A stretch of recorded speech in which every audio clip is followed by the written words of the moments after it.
Hello everyone, today I want to make a video recipe and I'm gonna be cooking a calzone, a spinach and oyster mushroom calzone.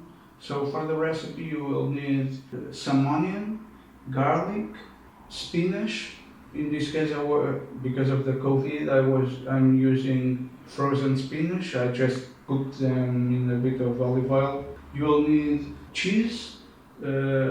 For the same reason, the COVID, I'm not using fresh mozzarella or ricotta. So yeah, I'm using grated cheese, mozzarella and emmental, and I'm using pink oysters.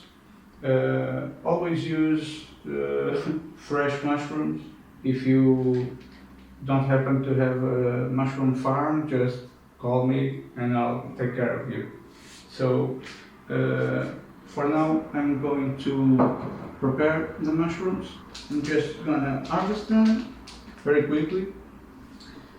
These mushrooms are completely edible. They almost don't have stems, so you can eat all of the mushroom. I'm just cutting out the bit that is attached to the block because it has a bit of sawdust. So yeah, so I'm just gonna disassemble the cluster and just slice the mushrooms or tear them in slices. You don't need, or you should never, unless it's wild mushrooms and they are very dirty, you should never wash the mushrooms because they will soak up the water and you will ruin the mushrooms.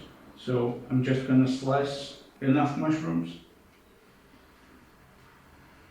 These mushrooms really have a different smell from other mushrooms. Just like the yellow oysters also have a different smell, but one that I don't particularly like myself. These ones I really do. Both are sweet, but the yellows have a flower-like smell that I don't appreciate.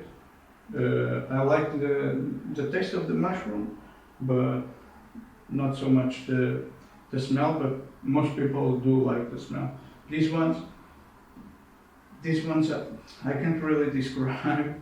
It's not very easy to describe, but for me they smell very pleasant.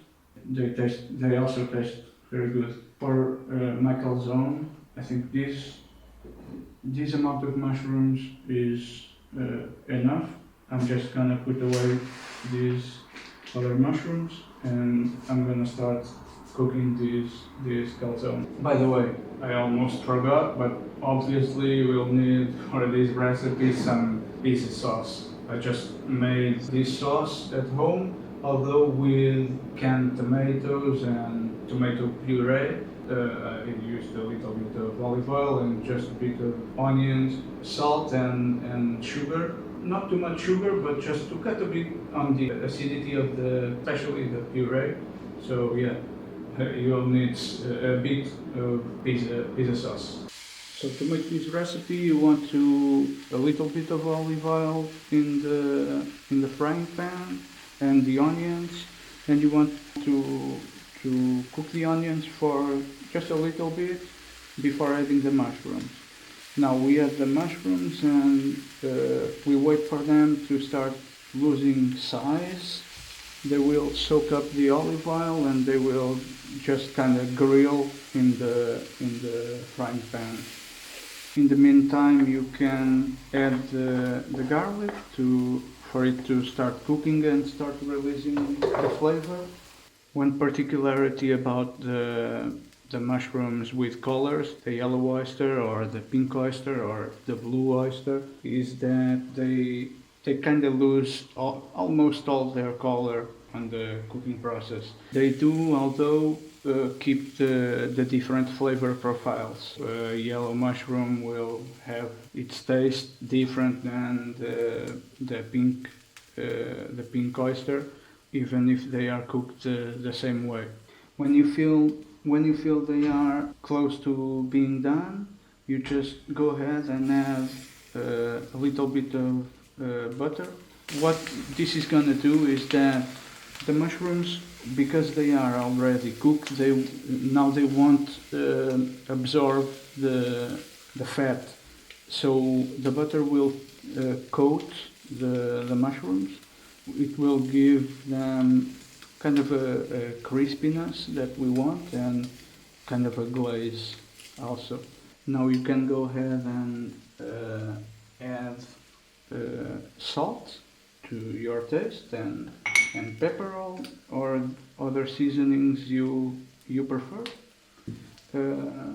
One thing to remember is to never salt the mushrooms in the beginning of the cooking process, because it will force the mushrooms to dehydrate too fast, and the mushrooms will become rubbery, and that's no bueno.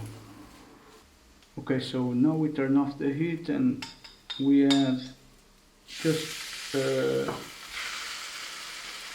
or 3 spoons of our pizza sauce.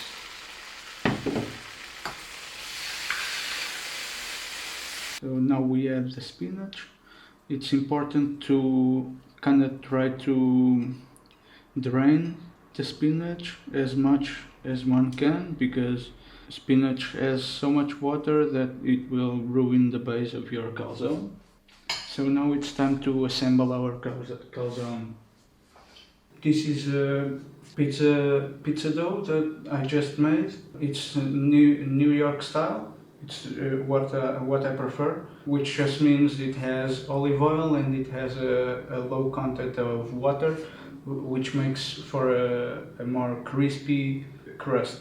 So yeah, for calzone it's good.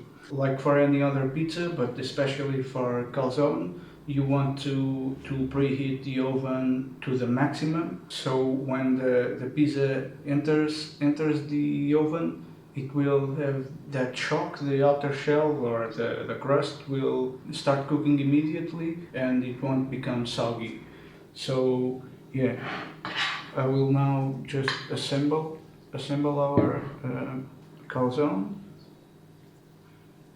Okay, and now I'm just going to abuse on the cheese. Again, I'm using mozzarella and this is a mental. It's better to use fresh mozzarella, but yeah, I don't have it now. So we roll it, just seal it. I'm not gonna claim to be a master pizzaolo, but yeah, I like pizza. I like to cook the pizza, experiment with different doughs, and this New York style is definitely my favorite. So to roll, you just kind of try to seal it and to give it a little bit of a crust here. Not perfectly round, but I bet it's gonna be delicious. Okay, so this is our calzone. Just going to put it in the oven now. Okay, so now we just cook for, depending on your oven, but maybe 15 minutes, 12, 20, it really depends on the heat on your oven and also the heat distribution and how much you preheated it. So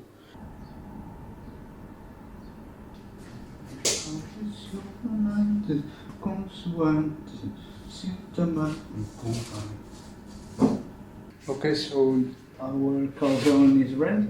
Take it out of the oven, and like any other pizza, you should never let it rest on the tray, because the bottom will get moist. So yeah, you should always raise it from the bottom, really, just the counter or the tray, whatever. I use just this piece of the oven just to raise it enough not to touch. Okay, here it is, our calzone of pink oysters and spinach and 2 types of cheese. The crust is perfect, crunchy on the outside, but it's not too hard. So yeah, it turned out great, and Now just have to taste. So I hope you like this recipe. You are curious to try it. I guess you can do it with any mushroom. I think the pinks work quite well on this calzone, but probably any other oyster mushroom. So if you need mushrooms to do this or any other recipe you want, just let me know. I always have fresh mushrooms. Ciao. Have a good time and stay safe.